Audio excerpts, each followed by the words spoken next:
양조위 황혜림. 양조위, 그는 누구인가?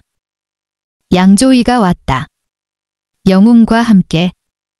양조위는 20년 연기 인생 동안 홍콩의 장르 영화와 비정성시 싫어요 화양연화 등 걸작들을 오가며 영화사에 남을 배우로 우뚝 섰다. 할리우드를 경유하지 않고도 또 특정 장르에 묵이지 않고도 세계 영화인들의 별이 된 중국권 배우는 아마 그가 처음일 것이다. 이 남자는 그래서 특별하다. 저기 소리 없는 한 자락 비에.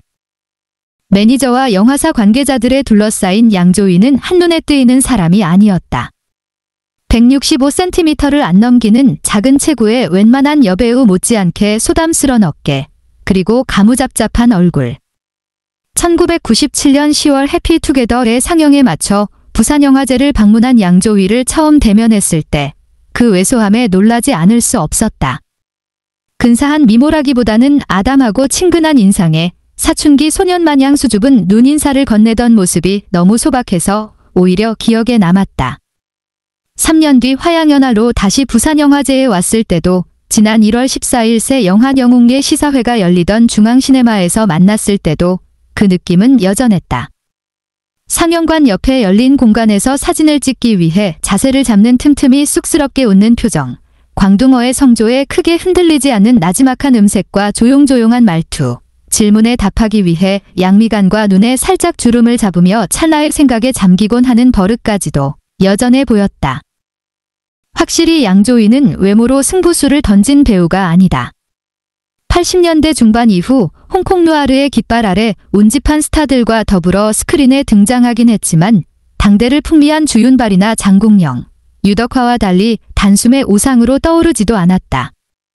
양조위는 강호의 의리를 위해 자기 희생을 불사하는 무협시대의 영웅을 되살린 553의 홍콩 누아르를 통해 신화화된 주윤발의 위풍당당하고 남성적인 경웅 본색을 따르기엔 왜소했고 액션과 천녀유호의 판타지 로맨스를 넘나드는 장국영처럼 선이 곱고 해사한 미남도 아니었다. 열혈남아 유덕화의 잘생긴 반항아 이미지에 비하면 너무 유순한 눈빛을 띠고 있었으며 동방불패 지연걸 같은 발군의 무술 실력도 없었다. 언뜻 평범해 보이는 그는 홍콩 누아르와 코미디, 무협 등의 장르 영화가 연간 100편 가까이 쏟아져 나오던 당시 무난한 감초 역할이나 도드라질 것 없는 영화의 주연을 번갈아 맡는 정도였다. 그런데 홍콩 영화계가 사양세로 접어든 지도 수년이 지난 지금 양조위는 가장 빛나는 별이 되어 있다. 2000년에 화양연화로 칸영화제에서 나무주연상 트로피를 거머쥐었고 최근작 무간도와 영웅이 각각 홍콩과 중국의 박스오피스에서 승승장구 중이다. 주윤발, 이연걸이 할리우드로 떠나고 장국영과 유덕화의 행보가 더뎌진 동안 양조위는 작가영화와 대중영화의 줄타기에서 균형을 유지하며 홍콩에서 살아남은 거의 유일한 배우다. 그리고 비정성시 싫어요 시클로 싫어요 해피투게더 싫어요 화양연화처럼 영화사가 기록할 영화들에 자신의 얼굴을 새기면서 그는 세계 영화사의 한 기억이 되었다. 그 왜소하고 평범해 보이는 그의 어디에 그런 내공이 숨어 있는 걸까? 85년 무명경찰로 데뷔할 때만 해도 양조위는 TV에 후광을 얻고 영화계의 문턱을 기웃거리는 아이돌 스타였다. 홍콩의 배우스쿨 과정을 수료한 81년 이후 장난기 넘치는 악동 캐릭터로 분한 녹정기와 의천도룡기 등 무협 시리즈와 풋내기 경찰로 뛰어다닌 신찰사형이 안방극장에서 폭발적인 인기를 누렸기 때문. 하지만 86년 관금붕과 함께한 세 번째 영화 지하정근, TV 태생에 대한 곱지 않은 시선을 일부 거두어줬다. 우연히 만난 세 여인 중 하나가 피살된 뒤 남은 둘과 미묘한 감정의 교차로에서 헤매는 20대 청년으로 일상적인 감성의 연기를 보여준 덕분이다. 오래전이라 관금붕의 꼼꼼한 연출배에는 기억나는 게 별로 없다지만 직물적인 쾌락에서 차츰 진심을 고민하는 토니와 안락한 스타덤의 소파에만 안주하지 않으려는 조숙한 고집을 드러내는 24살 무렵 양조위는 어딘지 닮은 꼴이다. 이후로도 당분간 녹정기 내 캐릭터를 변주한 TV 드라마와 은행풍운 같은 슬랩스틱 코미디를 병행하긴 했으나 지하정근 양조위를 허우샤오시엔에게로 이끄는 다리가 됐다. 제작사는 시장에서의 성공을 보장받기 위해 홍콩 배우를 기용하길 바랐는데 그 모든 배우 중에서 내가 탄복했던 사람은 둘이었다.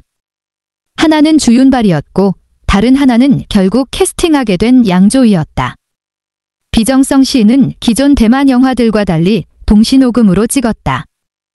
양조위가 만다리너와 대만어로 연기하는 게 불가능할 거라고 생각했고 그 문제를 해결하기 위해 그를 귀머거리의 벙어리로 만들었다. 허우샤오시엔. 허우샤오시엔의 선택은 지극히 실용적인 것이었지만 듣지도 말하지도 못하는 비정성 시 대사진사는 양조위란 배우의 인상화를 바꿔놓은 배역이라 할 만하다. 사형제의 막내로 작은 사진관에서 일하는 임문청은 귀머거리이자 벙어리. 사진을 찍고 정세에 민감한 주위의 지식인들과 친교를 쌓기도 하지만 주류 소통의 질서에서 소외될 수밖에 없는 인물이다. 그저 종이에 열심히 끼적거린 문답으로 제한된 교감에 족하며 세상을 묵묵히 관찰할 뿐 그처럼 무해한 관조자로 살아왔음에도 대만 근대사의 경랑에 휩쓸린 일가의 비극과 사상범으로 몰리게 되는 운명을 감내해야 하는 문청의 눈빛은 너무 선량해서 더 처연하다. 절제된 표정과 거의 침묵으로 일관된 정물적인 연기의 체험은 양조위에게 언어에 의존하지 않는 표현의 가능성을 돌아보게 했다. 그래서 비정성 시는 가장 어려웠던 작품 중 하나지자 스스로 꼽는 베스트 5 안에 드는 영화다. 비정성 시는 89년 베니스 국제영화제에서 그랑프리와 세계적 절찬을 받은 20세기 최고작의 대열에 들었고 국제 무대에 처음으로 토니 렁의 존재를 알리는 계기를 마련했다.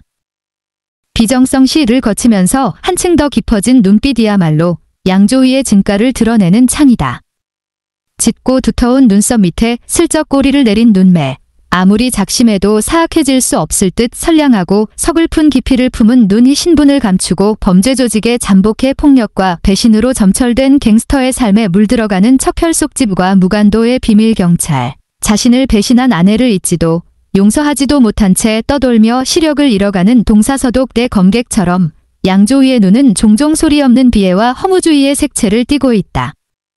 이미 어찌할 수 없으리란 체념과 미처 떨쳐내지 못한 한 가닥 희망의 불안한 떨림이 교차하는 바닥모를 우물처럼 깊숙한 그 눈빛으로 그는 많은 말을 대신하곤 한다. 그런 눈을 가진 양조위의 분신들은 세상의 중심이 아니다. 그 중심에서 한 발 비껴난 세상이 더 이상 제 뜻대로 되지 않는다는 사실을 알아버린 사람들이다. 첩혈가도 재서 우발적인 살인에 말려든 배는 두 친구와 함께 새 삶을 찾아 베트남으로 떠나지만 범죄와 전쟁의 포화로 뒤덮인 비정한 거리에서 성공은커녕 오랜 우정마저 잃는다. 전후 베트남의 뒷골목을 배회하는 시클로 대 포주도 폭력과 매춘의 굴레에 묶여버린 밑바닥 인생에서 빠져나오지도 그렇다고 온전히 적응하지도 못한다. 사랑하는 여인과 그녀의 동생이 같은 진창에서 뒹굴게 되기까지 끊임없이 피워무는 담배 연기로 한숨을 숨길 뿐 무심함을 가장한 표정과 피로한 어둠이 서린 눈빛에 절망을 감추고 무기력하게 지켜볼 뿐이다. 자신의 의지로 어찌할 수 없는 현실에서 다른 꿈을 꾸지만 결코 자유로워지지 못하는 이들의 질곡과 회한을 담는 양조위의 연기는 눈빛 하나부터 절절하다. 그래서 그 깊숙한 창을 들여다보는 동안 북극에 갈 수도 소외된 세상에 안주할 수도 없는 그들의 통증이 어느새 전염되고 마는 것이다. 비애가 담긴 눈빛에 대체로 과묵하고 생각이 많은 양조위의 페르소나는 그 자신의 개인사와 무관하지 않다. 8살 때 나무에서 떨어져 머리를 다치고 청력과 말을 잃은 문청처럼 그는 10살 무렵 말을 잃었다. 부모가 이혼하고 편모스라에서 자란 소녀는 반 친구들이 아버지의 부재를 알까 두려워 아예 입을 닫아버렸기 때문이다. 사람들과 소통하는 법을 제대로 배우지 못했던 그때 혼자 놀기를 좋아했던 소녀는 틈만 나면 공상에 빠졌고 영화를 또 하나의 위안으로 삼았다. 60년대에는 오락거리가 별로 없었기 때문에 다들 영화 보는 걸 좋아했다. 엄마랑 이모, 삼촌들이 극장에 갈 때마다 어린 날 데리고 다녔고 초등학생이 된 이후로는 친구들과 일요일마다 영화를 보러 가곤 했다. 로만 폴란스키의 두려움 없는 뱀파이어 사냥꾼, 스탠리 큐브릭의 시계태엽 장치 오렌지처럼 18세 이상 관람가의 작가 영화까지 섭렵할 만큼 영화를 좋아하긴 했지만 친구인 주성치가 그를 잡아끌지 않았다면 자폐적인 소년이 배우가 되는 일은 영영 일어나지 않았을지 모른다. 양조위. 주성치는 늘 난 배우가 될 거야, 스타가 될 거야 하는 꿈을 자주 이야기하곤 했다. 아무래도 날마다 듣다 보니 세뇌가 됐는지 나도 모르게 그래 그게 좋은가 하는 생각이 들었다. 그러던 20살 즈음에 두 친구는 TV에서 TVB 배우스쿨 모집 광고를 받고 주성치가 가자 하기에 아직 젊으니까 이것저것 해보는 것도 좋겠다 싶어서 같이 원서를 냈다. 어차피 1년 과정이니까 싫으면 끝나고 나서 더 안 하면 된다는 심정으로 그냥 한번 내봤다는 원서는 뜻밖의 평생의 길을 열어주는 열쇠가 됐다. 1년간의 연기 수업이 끝나고도 그만두지 않았던 이유는 새로운 소통 방식에 매료된 탓이었다. 어렸을 때부터 힘들거나 열받는 일이 있어도 속으로 꾹꾹 눌렀다. 겉으로 표현하지 못했고 사람들 앞에서 폭발시키지 못했는데 연기를 하면서 이런 방법이 있구나 했다. 그동안 꾹 눌러왔던 정서들을 연기를 통해서 하나씩 표출할 수 있었다. 나처럼 자폐증이라고 생각해온 사람한테는 아주 좋은 치료법이다. 웃음, 캐릭터에 따라 다양한 삶을 살아볼 수 있는 연기는 양조위에게 비밀의 구멍과 같았다. 그 구멍에 지금껏 드러내지 못했던 속내를 털어놓고 전혀 다른 극중 인물로 포장해 봉할 수 있었기 때문. 가수라면 사람들과 직접 마주하고 혼자 무대에서 노래를 해야 하는데 다들 나만 쳐다보기 때문에 창피해서 견딜 수 없었을 것이다. 그런데 연기는 항상 하나의 막을 사이에 두고 있다. 그 막을 통해서 나를 보기 때문에 내가 움직여도 양조위가 아니라 그 인물이라고, 내가 울어도 그 인물이 운다고 생각하니까 뭐든 자연스럽게 할 수 있었다. 그러니까 우리는 그 얇은 막을 사이에 두고 실은 진짜 양조위를 조금씩 엿보고 있는지도 모른다. 라디오헤드의 이 흐르는 나이트클럽에서 지독한 우울함에 잠긴 시클로의 시인 같은 갱도, 중경삼림대 소심하지만 사람 좋은 경찰도, 명예나 돈보다 빈민가에서 창녀들을 기꺼이 돌보는 삶을 즐기는 양조위의 류망의생대 속 깊은 의사 유문도, 변덕스러운 연인 때문에 마음 아파하는 해피투게더의 아휘도 다들 조금씩 그와 닮아 있는 셈이다. 어쨌든 시나리오를 골랐을 때는 그 안에 내가 있다. 내가 양조위를 완전히 벗어나서 이연걸이 될 순 없다. 한 번도 안 해본 역할, 전혀 나랑 다른 역할을 해보고 싶어서 골라도 결국 나랑 공통점이 있다. 어쩔 수 없다. 그게 나라서 피할 수 없다. 배우가 할 수 있는 게 많진 않다. 내가 완전히 딴판으로 변한다는 건 불가능한 일이다. 그래서 대의를 위해 진나라 왕의 암살을 포기하는 영웅의 사색적인 검객 파검까지 양조위의 캐릭터들은 과묵하고 수줍어하고 다른 사람이 나를 어떻게 보느냐에 굉장히 신경 쓰고 피동적인 양조위를 담고 있다.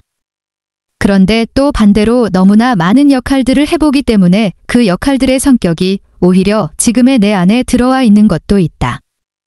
아무래도 심리치료사를 찾아가 봐야 하지 않을까? 왕가위의 94년작 중경삼림내서 연인과 헤어진 경찰은 방 안의 온갖 사물들을 향해 대화체의 독백을 읊조린다. 아비정전으로 왕가위 감독을 만났을 무렵 아마 양조위도 그 비슷한 독백을 되뇌고 있었을지 모른다. 지금 내 꼴이 뭐냐고. 553의 첩혈가도는 그래도 나은 편이었지만 마화정 싫어요 천여유혼 3등 많게는 1년에 5편이 넘는 졸작 행진에 지쳐갈 때였다. 영화와 TV 시리즈물을 오가며 심각한 매너리즘에 빠져 있었다. 연기를 계속 해야 하나 말아야 하나 고민했다. 더 이상 새로울 것이 없었는데 왕가위가 아비정전을 찍자고 했다. 왕가위가 포지티브와의 인터뷰에서 지난 10년간 자신에게 영향을 준 중국 영화로 비정성 씨를 꼽은 점을 감안하면 두 사람의 만남은 시간 문제였는지도 모른다. 열혈라마를 재밌게 봤던 양조위는 2부작으로 예정됐던 자비정전의 일부 주인공으로 흔쾌히 합류했다. 처음엔 꽤 헤맸다. 왜 그런지 모르겠더라. 난 10년 이상 배우로 활동해왔고 잘한다고 생각했는데 그 단순한 장면 하나를 끝낼 수가 없었다. 나중에 그 장면을 보곤 스스로 놀랐다. 지금은 다시 하래도 그렇게 안 나온다. 매일 아침 도박을 하러 가기 위해 준비하는 도박사의 습관적인 모습인데 그때 한 게 가장 자연스럽고 최고다. 결국 자비정전은 완성되진 못했지만 양조위는 지금도 손톱을 다듬고 머리를 빗고 돈과 카드를 챙기는 아비정전의 마지막 장면을 자신있게 제일 잘했다고 말할 수 있다고 할 정도다. 양조위는 카메라 앞에서 비상식적인 것을 하는 위험을 무릅쓰지 않는다. 그는 섬세하고 매우 집중력 있는 배우다. 난 그에게 변화를 주고 싶었고 그의 균형을 깨뜨리고 싶었다. 그에게서 다른 악센트를 끌어내고 싶은 욕심이 있었기 때문이다. 왕가위. 음악 한 곡, 시놉시스 10줄 정도는 있지만 각본도, 스토리도 거의 현장에서 나오는 왕가위와의 작업은 양조위의 연기에 또 다른 숨통을 틔워줬다. 굳이 꼽으면 나와 제일 비슷한 캐릭터라는 중경삼림 대 경찰, 동사서독 내 검객, 번번이 상처받으면서도 떠났다가 돌아오길 반복하는 연인을 감싸 안는 해피투게더의 아휘, 아내의 불륜 상대의 부인과 미묘한 감정에 빠지는 화양연화의 차오 등 왕가위의 영화들에서 양조위는 비로소 가장 편안해진 듯하다. 배우에게 많은 자유를 주지만 자신이 그 배우에게 원하는 게 뭔지 정확히 알고 있는 왕가위의 카메라 앞에서 자연스럽게 역할에 익숙해지는 시간을 얻었기 때문이다. 아휘가 보영과 이별한 슬픔을 땅끝에 묻어주겠다는 장의 녹음기 앞에서 흐느낄 때나 화양연화에서 아내의 불륜을 알게 된 차오의 얼굴에 미묘한 그늘이 내릴 때 양조위는 사랑에 버림받은 이들의 상처의 속살을 세심하게 드러낸다. 어느덧 42. 현실이 싫어서 연기가 좋았다.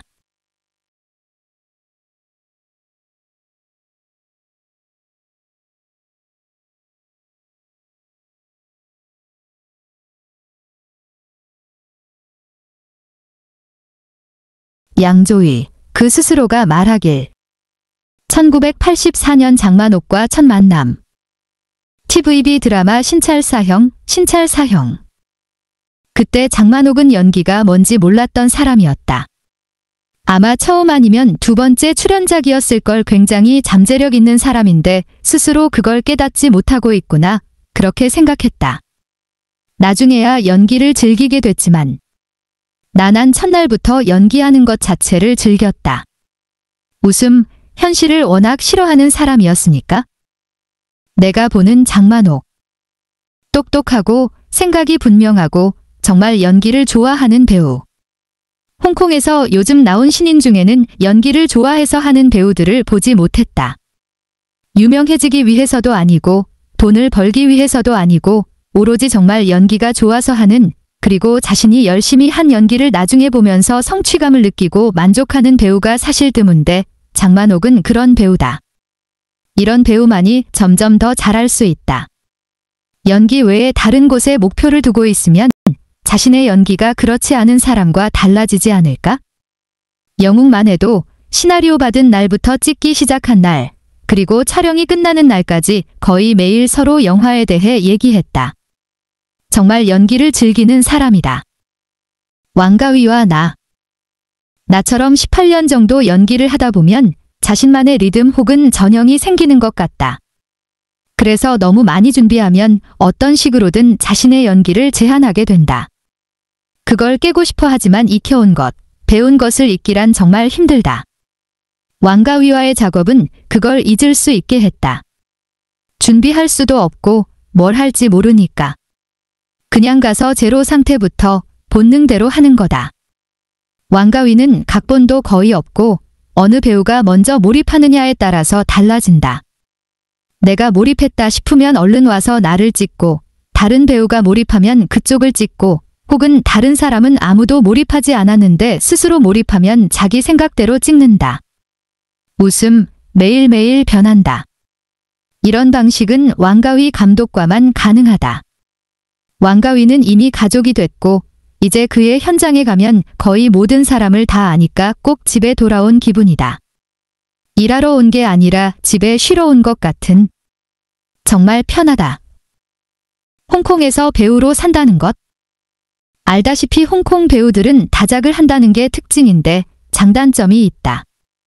단점은 너무 많은 작품을 한꺼번에 하기 때문에 생명력이 짧아질 수 있다는 것. 배우로서는 위험한 일일 수 있다. 하지만 거꾸로 다작을 통해 많은 역할을 해볼 기회가 생기는 것은 장점이다. TVB 연기 수업을 마친 당시 물론 연기를 어떻게 해야겠다는 생각은 있었지만 만약 내가 홍콩 배우가 아니었다면 이렇게 해보고 저렇게 해보고 실험할 수 있는 실질적인 기회가 주어지지 않았겠지. 홍콩에서 배우를 했기 때문에 오히려 내 생각 외에 이런저런 역할들을 해보며 경험을 쌓을 수 있었다. 내 인생의 화양연화. 화양연화는 보통 여성들에게 많이 쓰는 말이라고 생각했는데 나한테는 지금이 화양연화라고 말하고 싶다. 이제는 경험이 있고 좀 더 성숙해졌고 삶의 모든 사소함을 소중히 여길 줄 알게 됐으니까.